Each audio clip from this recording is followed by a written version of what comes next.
My dear parents, చాలా మంది పిల్లలకి మంచి తెలివితేటలు ఉంటాయి. చదువు మీద ఆసక్తి కనబరుస్తుంటారు.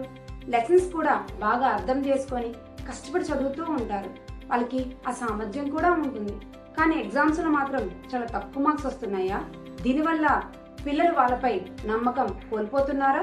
రోజు రోజుకి ఆత్మవిశ్వాసం సన్నగిలుతుందా? మీ పిల్లలు కూడా ఇలాంటి ప్రాబ్లమ్స్ ఫేస్ చేస్తుంటే ఈ వీడియో ఎండ్ వరకు చూసేయండి. చాలా మంది పేరెంట్స్ నన్ను అడిగే క్వశ్చన్స్, మా అబ్బాయి కష్టపడి చదువుతాడండి, కానీ ఏంటో ఎగ్జామ్స్ అంటే భయపడుతుంటాడు. మా అమ్మాయి ఆన్సర్స్ అన్ని బాగా చెప్తుందండి, కానీ ఎగ్జామ్స్ లో మాత్రం సరిగ్గా రాయలేకపోతుంది. మా అబ్బాయి కష్టపడి చదువుతాడండి, తెలివితేటలు ఉన్నాయి, కానీ ఏంటో ఏ క్వశ్చన్ అడిగినా కూడా నాకు గుర్తులేదు, నాకు తెలియట్లేదు అని చెప్పేస్తూ ఉంటాడు అని. పేరెంట్స్, పిల్లల్లో ఈ ప్రాబ్లం ఎందుకు వస్తుంది అంటే they have a emotional skill gap. చిన్నప్పటి నుంచి మనం ఒక మాట వింటూనే ఉంటాం, స్మార్ట్ చైల్డ్ అంటే మంచి మార్క్స్ తెచ్చుకోవడం, స్కూల్లో ఎప్పుడు టాపర్గా ఉండటమే. పిల్లలకి ఒట్టి తెలివితేటలుంటే సరిపోతాయా? సరిపోవు.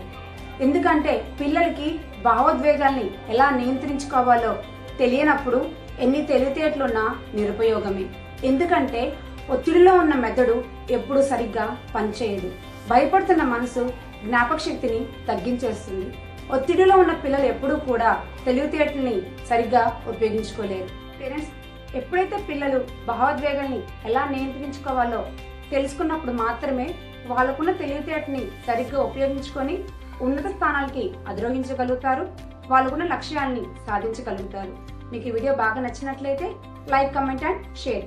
సబ్స్క్రైబ్ చేసుకోవడం మాత్రం మర్చిపోకండి. This is Anila, mindset and efficiency coach for teens.